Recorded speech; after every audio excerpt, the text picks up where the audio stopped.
Continuing with chapter 8, page 68.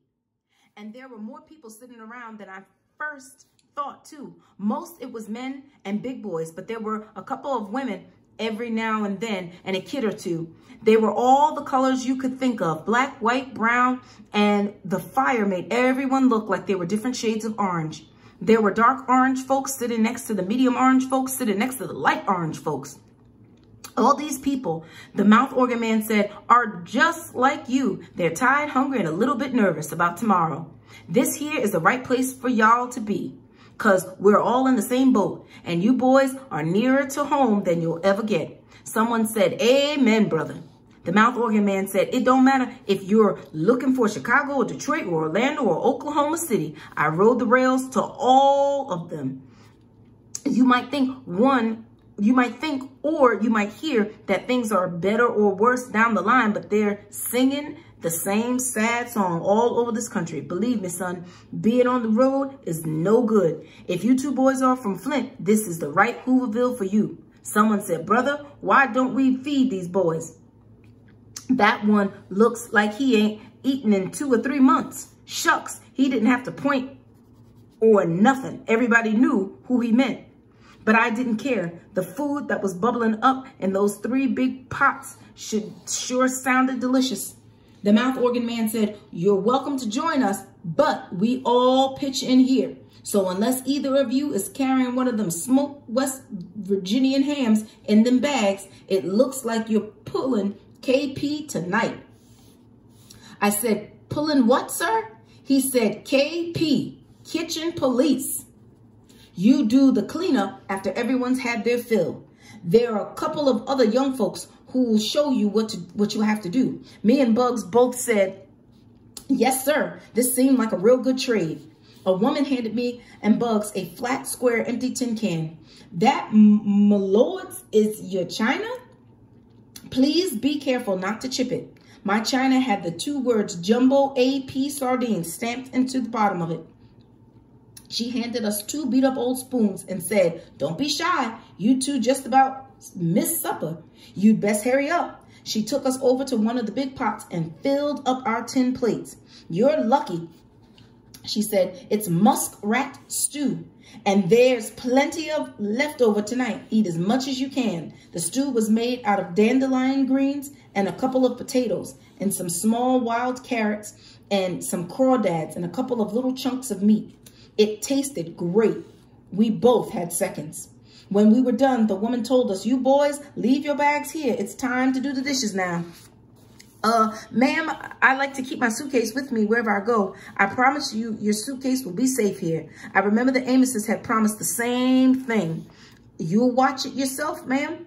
You'll make sure no one looks inside of it. She said, son, we don't have no thieving in here. We all look out for each other. I said, thank you, ma'am, and put my suitcase down near the woman's feet.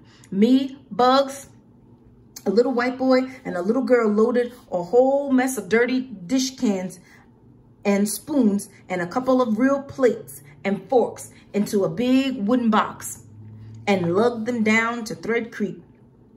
The little girl had been in Hooverville the longest, so she got to tell the rest of us what to do. She said, I don't suppose neither one of you new boys knows what to do dishes right away, do you? Me and Bugs had done tons of dishes in the home, so I said, sure we do. We used to be real good at cleaning up. Bugs said, dang, girl, you act like this is the first cardboard jungle I've been in. I know how you do dishes out here. She said, okay, then we'll split them up. You and you, she pointed at Bugs and the other kid, can do half, and me and this boy can do the others. What's your name? I said, Bud, not Buddy. She said, I'm Des Malone. Deza handed Bugs and the other little boys some rags and some soap powder, and they started splashing the dishes in the water. Me and the little girl walked a little farther up the creek and started unloading the rest of the dishes. You'll dry, I'll wash, she said. She handed me a rag, and just as soon as she'd splashed one of the tin cans in the water, give it to me, I dry it and stick it in the wooden box. She said, where you say you was from? Flint, right here. So you and your friend come down here to get on the train tomorrow? Where's it going? Chicago, she said. Is that west from here? Uh-huh. Then, yup, that's where we're heading. I said, where are you from? Lancaster, Pennsylvania. You going to take the train too? She said, uh-huh, my daddy is. Folks say there's work out west, so he's going to try again. So you're going to wait here for him? Uh-huh.